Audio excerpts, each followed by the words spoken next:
со дня становления Иркутска-Якутского почтового тракта и 220-летию со дня рождения святителя Иннокентия, апостола Сибири и Аляски. Но, конечно, эта экспедиция состоялась благодаря, в общем-то, подписанию распоряжения главы республики, принятия плана мероприятий правительства нашей республики, посвященных к этой дате. Прежде чем совершить эту экспедицию, конечно, потребовалась очень большая предварительная работа с руководством Иркутской области. Это встреча с губернатором области Сергеем Григорьевичем Левченко, когда я перед этим за год побывал на 4-х Иркутских играх в составе руководителя делегации республики. Были ряд встреч в парламенте Иркутской области, лично со спикером, с Брилкой Сергеем Фатеевичем, и была достигнута поддержка нашей экспедиции. А ведь нам предстояло проехать 2750 километров пути с посещением 126 почтовых станций в 2 регионах, это из которых 1500 километров по территории Иркутской области и 1250 километров по территории нашей республики. Это с охватом всего 12 муниципальных образований. Первые 2 дня после прилета в город Иркутск экспедиция провела в самом городе, посещая исторические места. Но мы посетили такие уникальные объекты в Иркутске. Это музей-комплекс русского деревянного отчества Тайци, когда первый Уссилинский острог, который основан в 1630 году, полностью попадал под затопление этой каскад гидроэлектростанции в Ангаре. И вот деревянные строения уникальные 17-18 века, порядка, значит, около 100 объектов были перевезены в эти Тайци. Поэтому, конечно, это музей во всей Российской Федерации, во всем мире является уникальным, так как здесь полностью сохранены старинные здания 300-летней давности. Также мы, значит, посетили такие памятники. Это, значит, и памятник Якову Пахомову, значит, который основал город Иркутск. Город Иркутск моложе, чем наш Иркутск, потому что там Явинск был первым острогом, а город Иркутск основан в 1767 году. Также, значит, мы в самом Иркутске посетили вот ряд памятников. Это, значит, организатору русско-американской экспедиции графу Шерихову, его могила, памятник, значит, памятник Валентину Распутину, известному сибирскому писателю, который несколько раз побывал в нашей республике. Также памятник Александру Колчаку, правителю, верховному правителю Сибири, значит, командующему белым движением. Он был очень интересным человеком, ученым, адмиралом, военным, но и иркутяне, он там был расстрелян, поставили огромный памятник ему. Также, значит, конечно, это старый город Иркутский по-нашему. Это самое любимое место иркутян.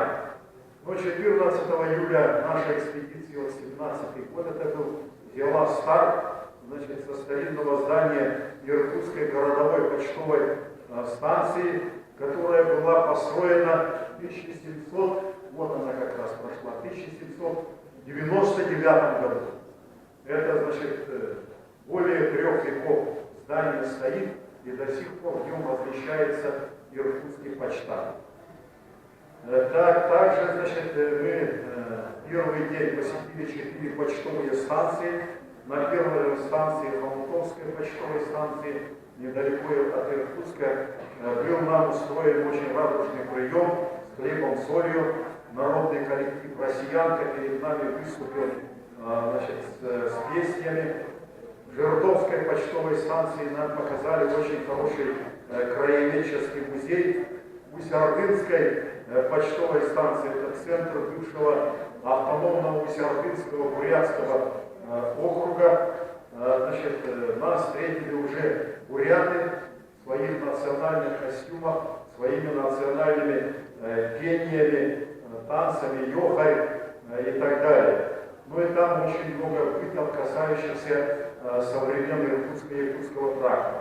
Кстати, усть-ордынские буряты, как и народ Саха, они являются язычниками. Поэтому они ближе в целом оказались, значит, по своей вере, значит, к нам. Ну и, значит, первые 4 дня пребывания в Иркутской области нас везде сопровождал мой коллега, вице-спикер Иркутского государственного законодательного собрания Алдаров Кузьма Романович, который по дороге вел обстоятельный рассказ, потому что с Иркутска до Качуга, до верховья реки Лены, Иркутско-Якутский почтовый тракт и раньше проходил по суше. По этому же месту он проходил, где сейчас, значит, отличная асфальтовая дорога по нему проходит. Вдоль нее, конечно, бескрайние поля, которые засеяны пшеницей, пасутся многочисленные стада лошадей, значит, коров, овец и так далее, и так далее. И в принципе, вот до Качуга иркутяне сохранили все крупные хозяйства. Это бывшие совхозы. И там встречаются украинские, белорусские, татарские, русские, бурятские деревни. Это, значит, люди, которые переехали во времена Столыпинской реформы, очень крепкие хозяйства там, от одной фуражной коровы до 4-5 тысяч молока надаивают у доярок, например, заработная плата 60-70 тысяч рублей и так далее. Так, также мы, значит, дальше, посетив 4 почтовые станции исторического Иркутского уезда, мы оказались на территории Верхоленского уезда, который раньше охватывал 19 почтовых станций. Это современная территория Эхерит-Булагатского района, значит, где нас сопровождал глава Усар Игорь Петрович. Тут мы посетили уникальный туристический комплекс Юрта-хан. Внутреннее убранство до того красиво. Значит, нас там принимали, значит, с обедом, с бурятскими блюдами. Эта юрта построена по аналогии переносной юрты знаменитого Чингисхана. Точь-в-точь. Так, и, конечно, эту юрту посещают туристы со всех концов мира. Так, далее эстафету на границе, где находились бывшая почтовая Аризоновская станция, нас принял, значит, глава Баяндаевского района, это уже Усть-Ордынский округ, Табинаев Анатолий Прокопьевич, мой давний знакомый с 2 Ярдынских игр. Я у него бывал ранее еще в качестве почетного гостя. Ну и, конечно, там тоже была очень хорошая, теплая встреча по бурятским обычаям. В Доме культуры был аншлаг, полный, значит, зал. Ну и нашу встречу мы завершили, значит, нашим хороводом старинным русским «Я по Горенке хожу», исполнение, значит, нашего руководителя фольклорного коллектива Ирины Стрекаловской, ямские бубенцы коллектив. Ну и, конечно, по бурятскому обычаю тоже нам дали обед. Баяндаевский район оказался одним из крупнейших сельскохозяйственных районов, где, значит, на 15 тысяч человек населения содержится 50 тысяч голов крупного рогатого скота, 20 тысяч голов лошадей бурятской, сибирской породы, 8 тысяч голов поголовья овец и 20 тысяч гектаров посевных площадей. У нас на сегодня в Якутии всего лишь 15 тысяч гектаров посевных площадей. А у них один Баяндаевский район с 15 тысячами, 20 тысяч гектаров лесей разных хозяйственных культур. Так, внушительные цифры, конечно. Есть чему поучиться нашей республике. Дальше по пути мы остановились на водоразделе двух великих сибирских рек. Это здесь фотография будет мелькать, где свое начало берет наша Лена, как маленький ручеек, и берет свое начало с другой стороны Бугра и Несей. Ну там притоки Несея, конечно, это Нижняя Тунгуска. Так, где стоит вот огромный знак, который освидетельствует водораздел двух великих сибирских рек. Также, значит, была остановка на почтовой станции Фагатовская, это на границе Манзурской почтовой станции. У нас тут встретили с песней, тоже их фольклорный коллектив, глава там женщина Кириллова Татьяна Сергеевна со своей многочисленной свитой. Ну и, конечно, одна из жительниц вот этого села нам, значит, передала уникальное воспоминание. Воспоминание, значит, о почтовой станции Манжурская от его прадеда. Вот что, значит, пишется, кратко я цитирую. История старинного дома Крапивина до настоящего времени сохранился. Дом по улице Трактовая улица, принадлежала семье Крапивина. История этого дома связана с становлением иркутской почтовой связи, значит, в Иркутской области. Долгое время по этому тракту шли обозы с грузом для нашей Якутской области, до верховья Лены. И, значит, ямщики возили постоянно этот груз. Для отдыха ямщиков прадед наш Крапивин Василий Макарович сдавал половину своего пятистенного дома. Огромный дом у него. Хозяйки готовили чай, стряпали хлеб из своей муки, выращенной, значит, там же. Собственностью у Крапивиных было много земли, порядка 20 тысяч, то есть 2000 гектаров земли, представляете, по тому времени, которая называлась заимкой сибиряк. Семья занималась земледелием, скотоводством, пахали, сеяли, молотили. Семья была большая, работы хватало на всех, овес шел на корм лошадям, пшеница на хлеб. В обязанности детей входило встретить и обеспечить отдых лошадям. Это распрягать, кормить, ну, остыть перед тем, как лошадь должна обязательно остыть после дальней дороги. Потом только он кормится, потом запрягать и так далее. Это обязанность у детей была. Мы тоже в своем детстве, в 4-5 классе, также запрягали, ездили на лошадях. Да, конюшня была, конечно, утром чуть свет, значит, запрягали лошадей дети и готовили путь, значит, ямщиков. Затем готовили конюшню для следующих заездов. Ночью лошадей загоняли в конюшню. И у нас, значит, как уже конюшня была специальная для лошадей, чтобы они могли отдохнуть, значит, перед эстафетными, значит, прогонами. Так, также, значит, хозяйки обеспечивали, топили печь, готовили ужин, пекли хлеб. В первой половине дома были сколочены нары и палати для сна. Кровати не было. Ограда была огромная, размеров для стоянки телег, саней. Груз был под охраной в ночное время.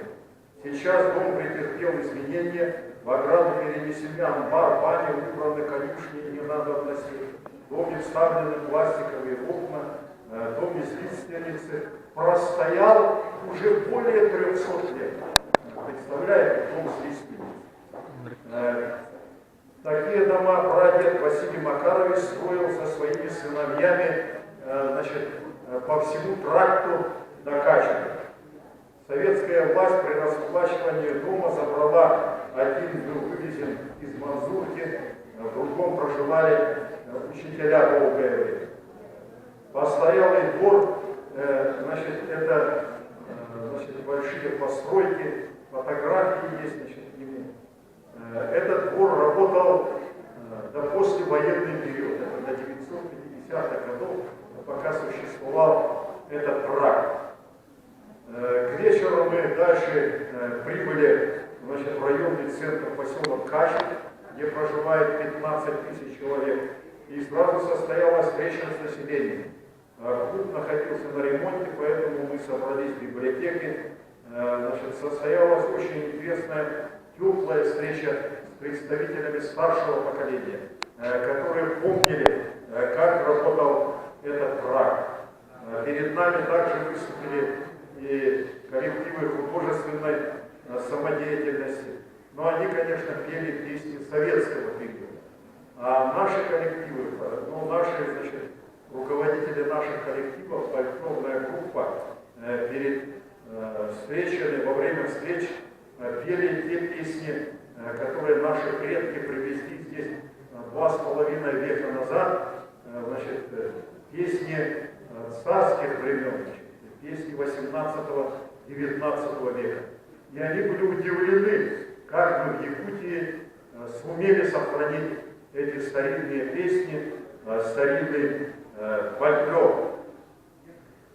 Также, значит, мы дальше побывали в следующих 10 почтовых станциях, в день порядка 260 километров вот, преодолевали первые дни. Это по хорошей дороге, конечно, с твердым покрытием. Ну, во всех почтовых станциях сохранились, значит, в данное время верховья Лены и, значит, вот, с Качева до Иркутска, села и поселки с населением от 1 тысячи до 15 тысяч человек, где кипит работа, конечно. Там в основном занимаются сейчас сельским хозяйством, туризм довольно-таки, значит, большое место занимает, но и перерабатывающая легкая промышленность, значит, развита. В исторические времена почта до Качугова доставлялась только на лошадях, и зимой, и летом, на телегах, на санях, значит. И потом с Качевской пристани, вот река здесь Лена, вы увидите, значит, всего лишь шириной 50 метров, значит, она ранее отправлялась оттуда, значит, на шитиках, на лодках. Поселок Качек основан в 1686 году. Он современной инфраструктурой на сегодня.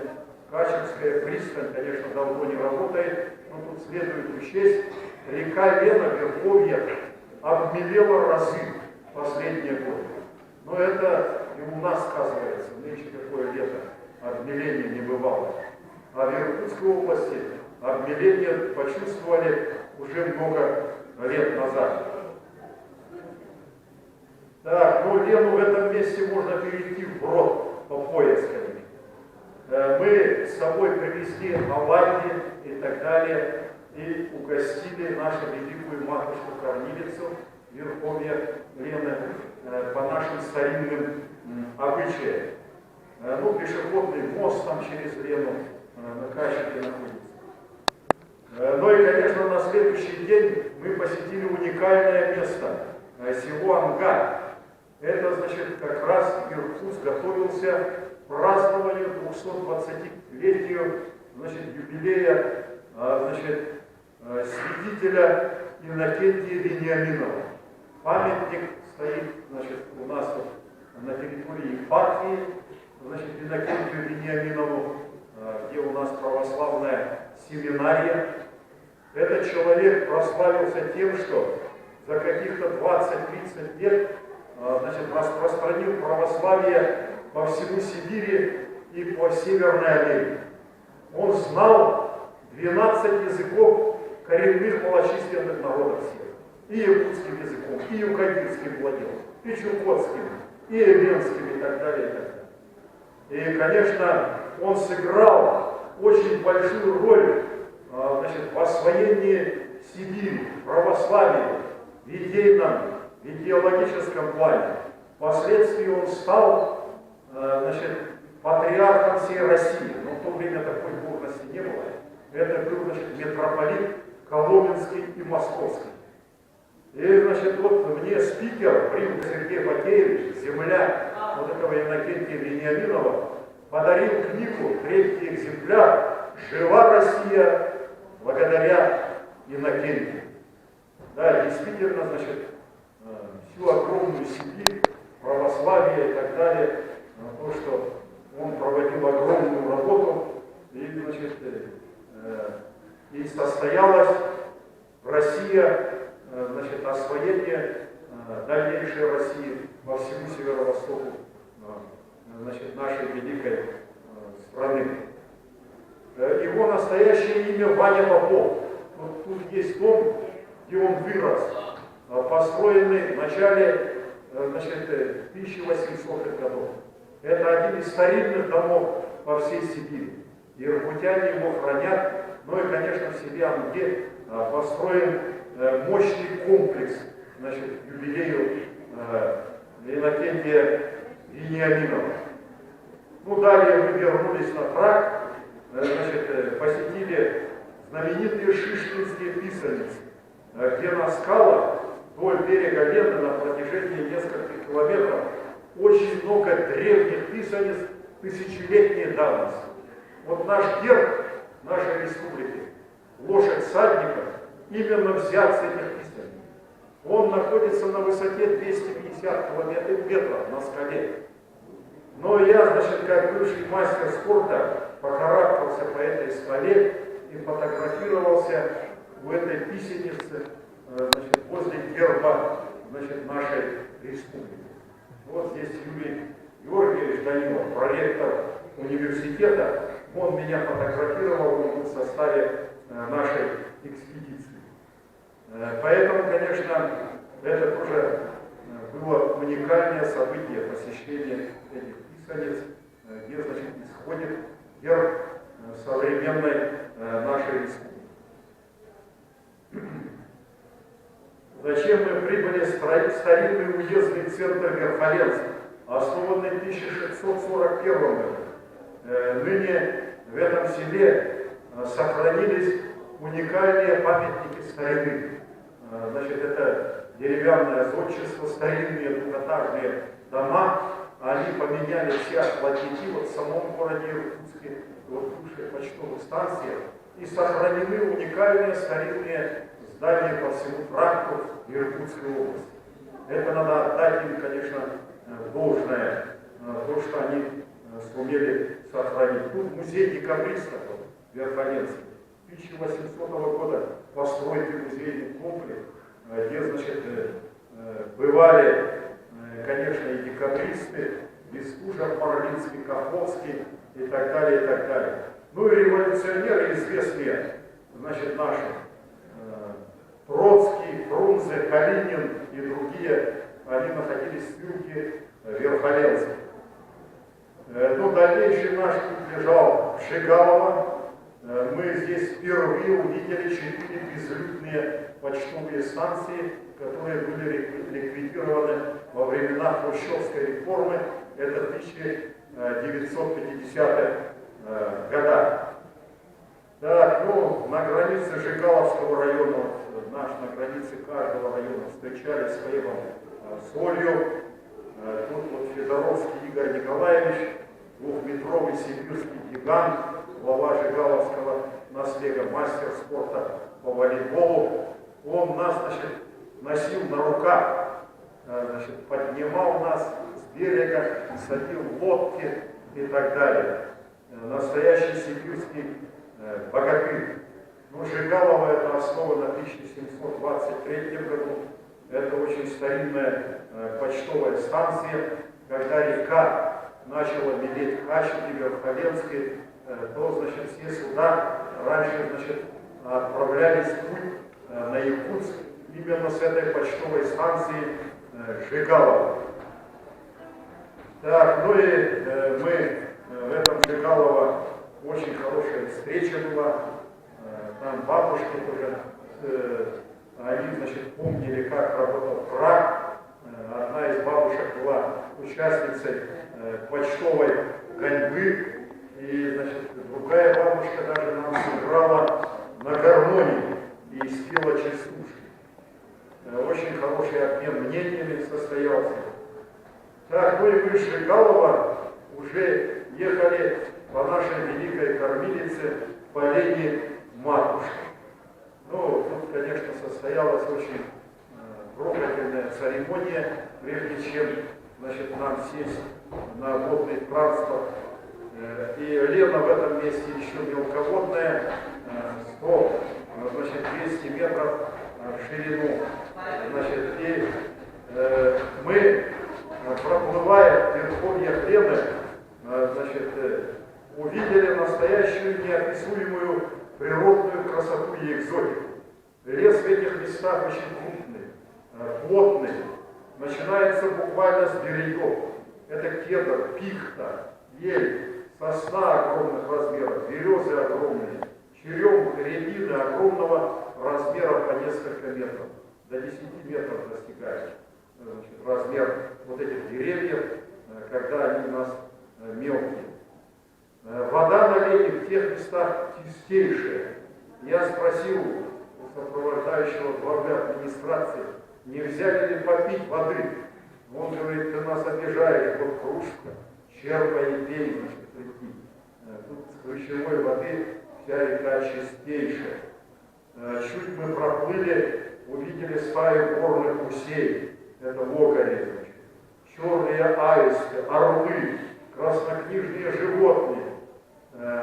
На переправе, значит, встретили медведя, который был на плаву. Ну, мы на лодках кружили его, со всех сторон фотографировали тоже. Но эти места удивительно богаты флорой и фауной, верховья, значит, рек Лены. Там охотники-соболятники добывают за сезон до 300 соболей. Самый ленивый охотник добывает 100 соболей. Поэтому вот охотники-промысловики не покидают свои деревни, бывшие почтовые станции, где даже ликвидированы школы и так далее. Охотники продолжают проживать. Но глава нам показывал, он и охотник, и любитель природы. Вчера тут и зюбры стояли, сегодня не повезло, не увидели. Лоси тут неделю назад стояли и так далее. Кабаны тут бегали. Но мы, правда, этих животных не встретили. Так, ну и Жигалово, там крупное Кавыкинское месторождение. Очень большие средства вкладывает в развитие поселка. Поэтому, конечно, поселок развивается.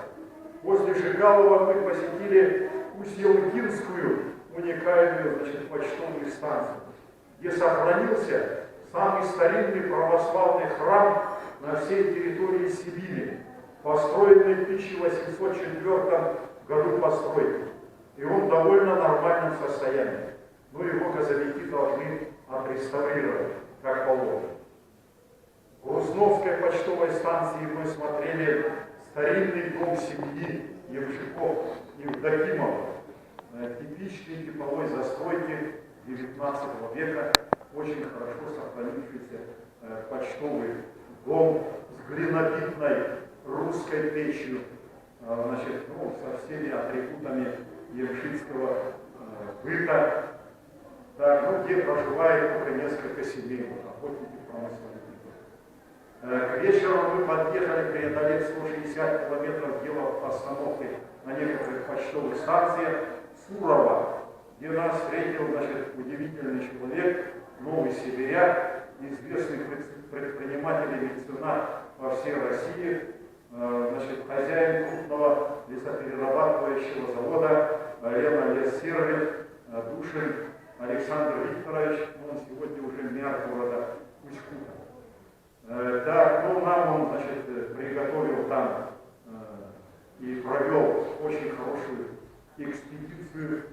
Церковь с колоколами там старинная, отреставрирована. И в реставрации участвовал наш депутат Якутской городской думы Сальва. Родители его с этой почтовой станции, оказывается, дед. Также, значит, далее эстафету вот как раз вот этот Душин нас, значит, до Усть-Кута в своем, значит, катере, уникальном дизель-катере, который развивает скорость до 100 км в час. Значит, мы, посещая некоторые почтовые станции, выехали, значит, в Усть-Кут. Но мы несколько станций вот посетили на участке Купилова, который состоит из нескольких домов. Это бывшая почтовая станция. Значит, лосенок там, значит, содержится, значит, у людей. Ну и, конечно, вот на участке очень хороший дом, гостиница, которая, значит, сделана на старинный лад, значит, вся мебель и так далее, значит, люстры дали, с врагов животного, кресла и так далее, врага Сахатова, врага Изюбра и так далее. С этих, значит, трофейных рог они смастерили всю, значит, утварь вот этой гостиницы. Но мы также вот побывали в Орлинской почтовой станции, где проживает порядка 100 человек. Мы встретились с 90-летней представительницей этой станции, Басовой Галиной Андреевной. Она нам рассказала очень интересную вещь про работу тракта. Значит, например, чтобы накатать самую дорогу после ледостава, значит, по реке 12 лошадей тянули по льду специально изготовленный из бревен клин. Она, значит, сама подростком гоняла почту и очень интересно рассказывала, как они жили и работали довоенное советское время, заменяя ушедших на фронт мужчин. Ну, она нам также спела несколько, значит, песен старинных, тракторных, каторжных песен, потому что Верхоленский, значит, Водойбой и так далее, очень много каторжников работало в это время. И они поставлялись тоже по этому трактору. Уважаемые посетители, внимание! В 14 часов в конференц-зале второго этажа начнется лекция «Психофизический тренинг по мастерству актера. Деловая игра кораблекрушения по менеджменту» от кафедры социально-культурной деятельности и менеджмента культуры. Докладчик Заярная Любовь Дмитриевна, кандидат философских наук, доцент, заведующая кафедрой социально-культурной деятельности и менеджмента культуры. Так, ну, Повторяю, в 14 часов в конференц-зале второго этажа вас ждет психофизический тренинг по мастерству. Ну, так как времени мало, начали поздно. Несколько слов о Кивенске. Это уникальный старинный Кивенский уезд, в состав которого ранее входил весь Ленский район нашей республики. И, конечно, мы посетили уникальный музей Кивенский. Это, значит, он основан был в 1630 году, один из старинных городов на нашей Лене. Троицкий собор там уникальный. Ну и, конечно, в музее вот уникальные коллекции старинной посуды. Порядка более 30 самоваров, от, значит, 20-литрового самовара до литрового самовара. Огромная коллекция. Ну и другой разной старинной посуды. Из Кивенска вышли, значит, один адмирал флота Алексеев, два генерала-лейтенанта Красноштанов и Тюрнев во время Великой Отечественной войны. Ну и знаменитый хирург Федор Рублов, который в 100-летнем возрасте сам лично проводил операции. Значит, он также рос потомок Ямщиков, значит, Кивенской почтовой станции. Уникальный человек, значит, академик Российской академии наук. Ну и несколько слов, значит, вот мы по пути, значит, наша экспедиция встретилась, значит, по пути в Кивенск с другой экспедицией, которая, значит, шли с мощами Иннокентия Кульчицкого, посвященного 220-летию нашего Иннокентия Вениаминова. Эта экспедиция была организована, значит, Иркутской епархией, казаками и так далее. И наше судно, значит, остановилось при входах этой экспедиции. Мы обменялись старинными песнями. В честь нашу они провели молебен церковный и сделали, значит, выстрел с настоящей пушки в честь нашей экспедиции. Это было тоже, конечно, уникальное событие. Но также ближе к территории нашего, значит, Витима, в дремучем месте, мы встретили, значит, увидели огромное хозяйство, значит, Витим лес, которое вот добывает до 1 миллиона кубометров леса, и огромное подсобное хозяйство. Руководителем там работает Владимир Владимирович Прочук, уроженец Западной Украины. Молодые годы он по Тагаеву у нас работал. И вот в 90-х годах он занял те, значит, необжитые места бывших почтовых станций и развел там уникальный кооператив, значит, сельскохозяйственный, фермерское хозяйство. 200 дойных коров, с каждой коровы 6 тысяч килограмм молока получает. Доярки работают в белых халатах. Свиноферма, значит, свиноматки, значит, достигает хряки веса до 400 до 500 килограмм. Уникальная порода. Он, значит, чтобы оплодотворить свиней и коров, сперму берет с Дании, из Германии. Зоотехники очень образованные, ветеринарные врачи. Показательное хозяйство европейского масштаба, как в Дании, как в Голландии и так далее. Это располагается в дремучем лесу на берегу Лены, значит, 200 километров от нашего Витима на территории Иркутской области. Чудо хозяйства. Ну и, конечно, я доклад, конечно, урезал очень много. Вот то, что было интересного в иркутской стороне. В целом мы заметили, конечно, ближе к Иркутску, значит, верховья, самых верховья реки Лены и крупные центры, они сохранены, развиваются. Но очень много бывших почтовых станций ликвидировано, значит, во времена Хрущевской реформы, как и у нас, в нашей республике.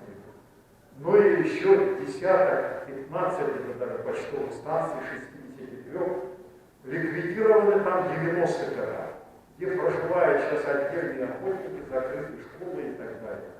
Поэтому наша республика в 90-х годах не допустила закрытия сел бывших почтовых станций. А в иркутской стороне вот отдаленные села были закрыты, закрываются потихоньку, к сожалению. А это уникальные, плодородные, богатые флорой и фауной места. Ну и, конечно, на территории Иркутской области мы проехали по Венским щекам, где, значит, очень быстрое течение, самое узкое место нашей Лены, он с двух сторон огромными скалами, там, значит, пароходы проходят по графику, чтобы столкновения не было. Вот мы удивлялись, проезжая на нашем судне, вот Ленские щеки, как раньше на лодках Шитика или, значит, тянули бичеву против течения, проезжали это время, это место наши потомки государевы Южи. Ну, фактически, если так посмотреть, невозможно проехать, но они как-то проходили. Проходили, значит, только лошади, лодка и бичева. Да. Поэтому, конечно, вот такие интересные места посетили. Но в нашей группе было 3 ученых.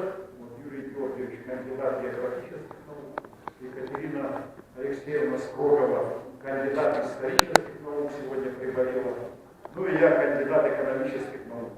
Но мы, конечно, общаясь с населением, видя, как у нас, значит, произошли изменения за последние столетия, в общем-то, все это описано и в моей статье.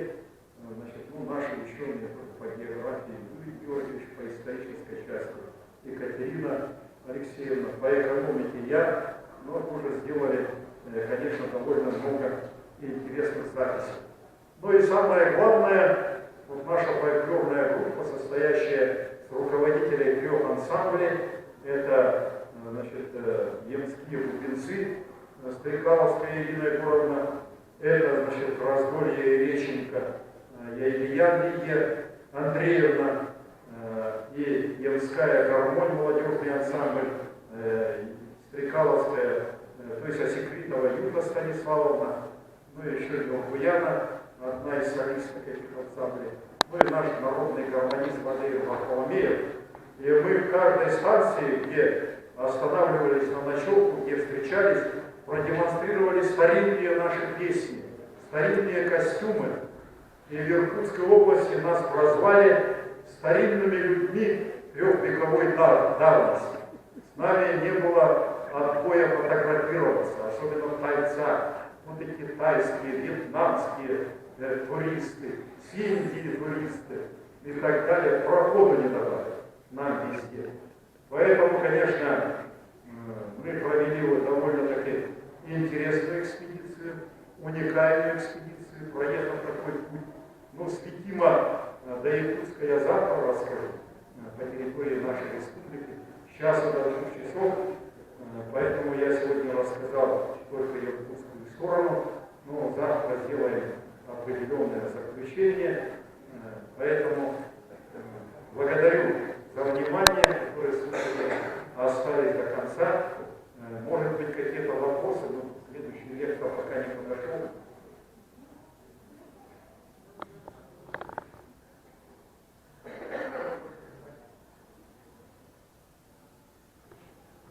Вопросов нет. Не, вот, Анатолий Анатольевич, у меня вопрос. Вот тогда сохранность культуры, да, ямщицкой выше у нас в Якутии, чем в Иркутской области. Вот ваше мнение. Ну, я думаю, мы не только в Иркутске побывали, мы побывали, значит, с нашими группами в российских городах. В Москве знаменитый фестиваль мы в Москве, значит, открыли с участием 48 зарубежных стран. Нам предоставили его открыть. Я выступил небольшим выступлением, и наш старинный ансамбль «Ямские бубенцы» выступили. Также в Минчали ездили, значит, Крым, Симферополе, Бабушки выступали, в Нижнем Новгороде, в Забайкальском крае приняли участие у Сибейской, значит. Ну и, в принципе, конечно, вот, особенно по тракту, кроме Сибейских, конечно, мы в России, наверное, после Сибейских вторые, которые сохранили уникальную нашу культуру бревенских ямщиков. Это сохранилось только у нас в Хангаласском районе. А Ёлкинские тоже, мы пока ехали, они растеряли вот это, старинных песен. Советский период, ну, начало 30-е там годы, а вот во времена императора 18-19 веков ни в Алёкинске, ни в Ленске, ни в Иркутской области мы не встретили. Ну, конечно, мы, посетив 4-й фестиваль Сибейских, нашли там очень много схожего, потому что они поселились, значит, тоже во времена Екатерины II, мы тоже, и у нас схожие песни есть, схожие фамилии есть. Но они, конечно, огромная масса людей в Бурятии и в Челябинской области, где-то порядка 60 тысяч человек, особенности в районе центра Бичура и Красной Чекой, населением 15 тысяч человек, там живут старожилы, значит, которые сохранили свою уникальную вот эту культуру, конечно, ее развивают до сих пор. Некоторые обычаи и так далее сохранены еще с древних времен. Но они, конечно, то, что огромная масса людей, им легче было сохранять, чем мы-то после 50-х годов, после Хрущевской реформы, паспортный режим был отменен. Наши лучшие люди поехали в Иркутск, по всей России матушки, сейчас по всему миру распространены они. И, конечно, эта уникальная культура в наших деревнях начинает теряться, но благодаря нашей работе и, значит, вот потомков государевых ямщиков мы сохраняем вот эту уникальную культуру, значит, ну, которому должно быть уделено серьезное внимание руководством республики, Министерством культуры и так далее. Пока мы не так-то сильно не ожидаем, вот в марте месяце в Синске мы проведем 20-й наш фестиваль «Играй, гармонь, живи чувствуй». Ежегодно без перерыва, где мы будем демонстрировать также наш старинный фольклор. Ну и, конечно, оно посвящается 70-летию Великой Победы. И у нас два генерала по всей республике. Котельников Леонид Иванович и Прикузов Андрей Иванович, выходцы с наших почтовых станций, потомки наших бывших. И пора к 75-летию Победы установить в городе Якутске бюсты на площади Победы. Ну, в протоколе Арсена Сергеевича есть этот вопрос, но пока сейчас работа не начата. Ну и открытие памятника Ямщику, потому что наш город Якутск до 1954 года, до 60-го, обслуживался гужевым транспортом. Это лошадь с повозкой. И наша столица, наверное, на сегодня, значит, она должна иметь такой памятник. Мы должны дать дань уважения нашим предкам, где по этому тракту в течение 2 с лишним веков это была дорогой жизни для нашей республики. Тогда, как иркутяне забыли уже 100 с лишним лет назад, и железная дорога пришла, этот тракт просто старики, ну, якутский тракт. Ну, для них особо такого значения не имеет. Но один 90-летний старик сказал: я, говорит, в конце 30-х возил почту 1000 километров от Иркутска. Алексеевская почтовая станция. Очень здравый, мне крепкий старик, 91 лет. Почта с Иркутска приходила на 3-й день, говорит, на лошадях. А сегодня мне газету предоставляют через неделю, через 10 дней. Что же это государство? Тогда как на лошадях с Иркутска на 3-е сутки я получал газеты. Вот такое выступление старика. Разважаемого Василия Васильевича. Есть еще вопросы? Спасибо. Завтра продолжение лекции. Приходите.